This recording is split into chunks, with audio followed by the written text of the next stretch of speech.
Good morning student, class 3rd, chapter 11, topic city at night, subject English first, part 1, third term का हमारा chapter है, page number 79, third class, page number 79। इसमें देखो हमारा chapter है city at night, chapter 11, city शहर at night रात को।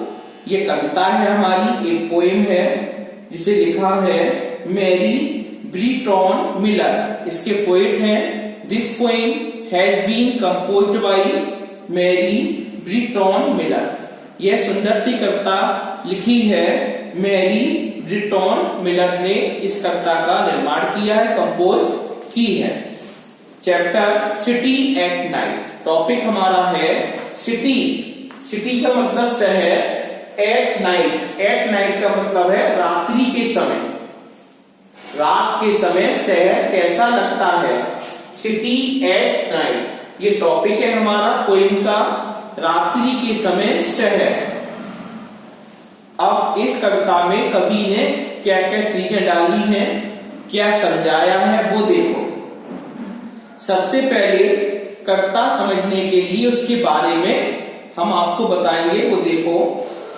इन दिस पोएम, इस कविता में, इन दिस पोएम, इस कविता में the poet describe about a broad city. इस कविता में कवि ने एक बहुत बड़े शहर का वर्णन किया है। एक ब्रॉड, ब्रॉड का मतलब विस्तृत, एक विस्तृत शहर का वर्णन किया है, उसके बारे में बताया है। यह कविता टॉपिक लेकर सिटी, एक सिटी का टॉपिक ले लिया कवि ने। The poet has selected A topic, the poet has selected A topic city.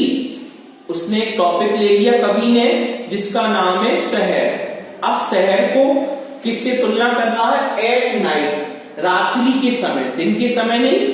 शहर की जो विशेषता है वो रात्रि के समय कैसा लगता है। जो सिटी है हमारा, वो रात्रि में जब लाइट जलती है चारों ओर बहुत बड़े शहर की, तो वह शहर हमारा कैसा दिखाई पड़ता है।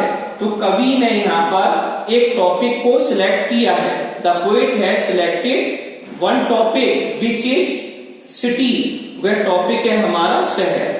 तो पहले इन दिस पोएम, इस कविता में the poet describe about a broad city, कवि एक विस्तृत, एक बहुत बड़े शहर का वर्णन करता है।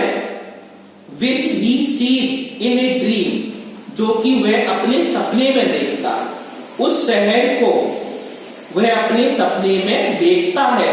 द पोएट सीज, कवि देखता है, ए ड्रीम, एक सपना देखता है, which is related to that city, वह सपना एक शहर से संबंधित होता है, वह शहर रात्रि में कैसा लगता है। In this city when the night begin, इस शहर में, बहुत बड़ा शहर है, बहुत बड़े बिल्डिंग बनी हुई है, बहुत बड़ी बड़ी बिल्डिंग है।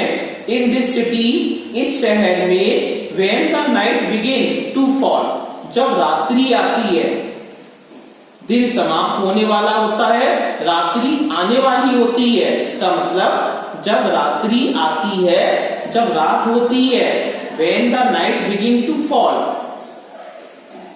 जब रात्रि आने वाली होती है, the sky begin to glow, आसमान चमकने लगता है। अब कवि ने यहाँ पर अपने विचार व्यक्त किए हैं, आसमान चमकने लगता है। आसमान चमकने का मतलब है there are many stars in the sky that are twinkling, इसका मतलब है आसमान चमकना, इसका मतलब रात्रि के समय आकाश में बहुत सारे तारे हैं जो चमक रहे हैं, ट्विंकलिंग, टिमटिमा रहे हैं, उनकी लाइट पड़ती है। बहुत बड़े बड़े शहर जो है हमारे, जहां बिल्डिंग बनी हुई है, वहां पर उनके प्रकाश पहुंचता है। कवि क्या कहना चाहता है, बिकॉज ऑफ इट्स लाइट, मतलब when the night begin to fall, जब रात्रि आती है, the sky begin to glow, आसमान चमकने लगता है, बिकॉज क्योंकि ऑफ इट्स लाइट, उसके प्रकाश से। आसमान में किसका प्रकाश है? तारों का प्रकाश है। जो आकाश है हमारा, स्काई है, वो तारों से भरा हुआ है। तो रात्रि में असंख्य तारे आसमान में चमक रही हैं। तो आसमान को उजाला कौन दे रहा है? तारे दे रहे हैं। द पोएट कंपेयर, यहाँ पर कवि है वो तुलना करता है, कंपेयर करता है the lighted Windows of the city. कवि तुलना करता है लाइटेड, जलती हुई विंडोज, जो बड़े बड़े हमारी बिल्डिंग्स है उसमें लाइट जल रही है, लोग रह रहे हैं, उस बड़ी बड़ी बिल्डिंग में लाइट जलती है। Windows of the city with the honeycomb, जो लाइटें जल रही हैं, छोटी छोटी लाइटें लगी हुई हैं, उसकी तुलना जो कवि है वो हनीकॉम्ब से करता है। हनीकॉम्ब का मतलब होता है मधुमक्खी का छत्ता।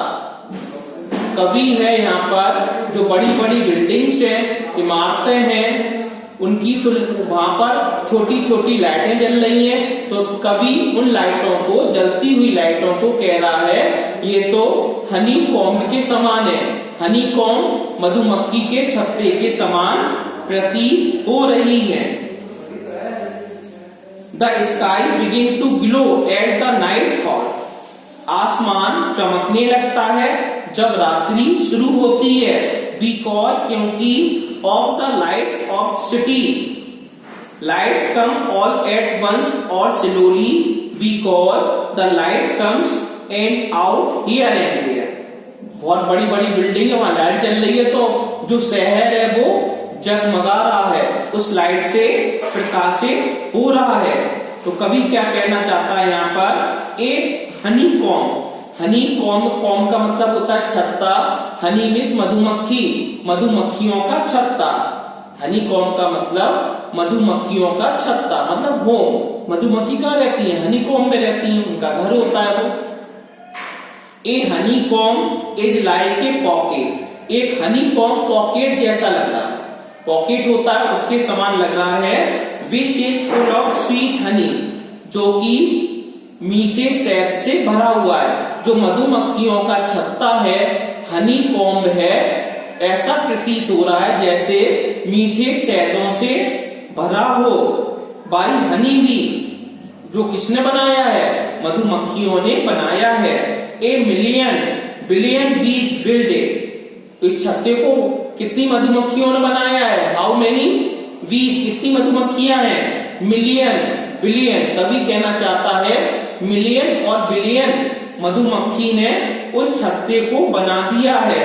The poet compares the lighted window of the city to a honeycomb, because, कवि यहाँ पर कहना चाहता है, कवि तुलना करना चाहता है लाइटेड विंडो, जो खिड़कियों से, बड़ी बड़ी बिल्डिंग बनी है उनकी खिड़कियों से लाइटें जल रही हैं, उसकी तुलना हनीकॉम्ब से कर रहा है। अब क्यों कर रहा है? बिकॉज, कवि उनकी तुलना हनीकॉम्ब से क्यों कर रहा है? बिकॉज क्योंकि हनीकॉम्ब साइंस, हनीकॉम्ब का मतलब मधुमक्खी का छत्ता, हनीकॉम्ब मधुमक्खी का छत्ता साइन चमकता है विद देयर गोल्डन हाइट्स, किससे चमकता है?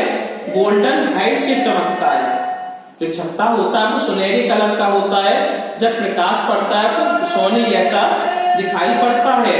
लाइक द लाइटेड विंडो, उसकी तुलना की गई है खिड़कियों से जलती हुई लाइट से, ऑफ द सिटी, उस शहर में खिड़कियों में लाइट जल रही है, उसकी तुलना हनीकॉम्ब से कर रहे हैं। ये हमने आपको पूरी कविता का सार बताया। अब लाइन देखो, अब लाइन का मतलब देखो, पहली लाइन क्या कह रही है, कवि क्या लिख रहा है पहली लाइन में देखो, when the night begins to fall, कवि ने पहली पंक्ति लिखी है when the night, when means जब, the night means रात्रि, begins to fall शुरू होती है। कवि कहना चाहता है जब दिन समाप्त होने वाला होता है उसके बाद जब रात्रि आती है, कवि कह रहा है when the night begins to fall, इसका मतलब जब रात्रि आने वाली होती है। एंड द स्काई, स्काई का मतलब आसमान, और जब आसमान begins to glow, जब रात्रि आने वाली होती है तब आसमान चमकने लगता है। ग्लो का मतलब है शाइन, यहाँ पर ग्लो का मतलब है shine, चमकना। When the night begins to fall, इसका मतलब कवि समझा रहा है when the day start to turn into night। when the day start, जब दिन शुरू होता है और दिन रात्रि में परिवर्तित होता है, इसका मतलब रात्रि आ जाती है तब आकाश चमकने लगता है। थर्ड लाइन देखो, third line of the stranger, इस पंक्ति की थर्ड लाइन क्या कह रही है? You look up and see the tall। You look up, तुम देखते हो, तुम ऊपर देखते हो। ऊपर देखने का मतलब है जो बिल्डिंग बनी हुई है बहुत ऊंची ऊंची बनी हुई है, 10-10 मंजिल 20-20 मंजिल की बिल्डिंग है, तो जो कवि है वो सिर ऊंचा करके उन बिल्डिंग को देखता है। तो यहाँ पर थर्ड लाइन में क्या शो हो रहा है? You look up and see the tall city, इस बड़े शहर को देखो, ऑफ लाइट, उस बड़े शहर के प्रकाश को देखिए, बिगिन टू ग्रो, जो धीमे धीमे बढ़ता जाता है। आगे लाइन देखो, इन रोज, रोज मान होता है पंक्तियां, यहाँ रोज का मतलब है पंक्तियां, एंड लिटिल गोल्डन स्क्वेयर्स, कैसी लग रही है?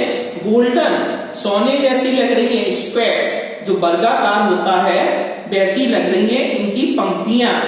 द लाइट्स कम आउट, प्रकाश आता है, फर्स्ट हियर एंड देयर, चारों ओर। हियर एंड देयर का मतलब है एवरीवेयर, प्रकाश उस शहर में चारों ओर फैल जाता है। बिहाइंड द विंडो, अब प्रकाश कहां से कहां तक जाता है? कवि क्या कहना चाहता है? बिहाइंड द विंडो, विंडो होती है खिड़की, बिहाइंड माने पीछे, प्रकाश खिड़की के पीछे जाता है। पेन्स, पेन्स होती है शीशे, विंडो पेन्स होती है जो घरों में खिड़की लगाई जाती है उसमें शीशे लगते हैं, उसे हम विंडो पेन कहते हैं। तो विंडो पेन्स एज दो, वह प्रकाश उन शीशों से होकर अंदर प्रवेश कर रहा है। ए मिलियन बिलियन वीज हैड बिल्ट, कवि इस लाइन में क्या कह रहा है? कवि ने यहाँ पर एक छोटा सा जीव लिया है, एक जीव लिया, एक प्राणी लिया, उसका नाम है वीज, मधुमक्खी। कवि ने इन पंक्तियों में मधुमक्खियों को डाला है, मधुमक्खियों को डाला है अपनी पंक्तियों में। तो कवि क्या लिख रहा है? ए मिलियन बिलियन वीज हैड बिल्ट, कवि कहना चाहता है मिलियन और बिलियंस मधुमक्खियां निर्माण कर रही हैं। बिल्ड का मतलब होता है निर्माण करना। देयर गोल्डन हाइव्स, अपने सुनहरे छत्ते को बना रही है। कि मधुमक्खी सुनहरे कलर में होती है, गोल्डन कलर होता है उसका हल्का सा पीछे से, तो बहुत सारी मिलियन और बिलियन मधुमक्खियां छत्ते में चिपकी हुई है, बहुत ही अच्छी लग रही है। And honeycombs, honeycombs का मतलब छत्ते में मिलियन और बिलियन मधुमक्खियां अपने छत्तों को बना रही हैं। Ever you in the air, कहां पर? हवा में बना रही है, ऐसा प्रतीत हो रहा है। इसमें कवि ने इमेजिनेशन, काल्पनिक चीजों को भी रखा, अपनी कल्पना बताई है।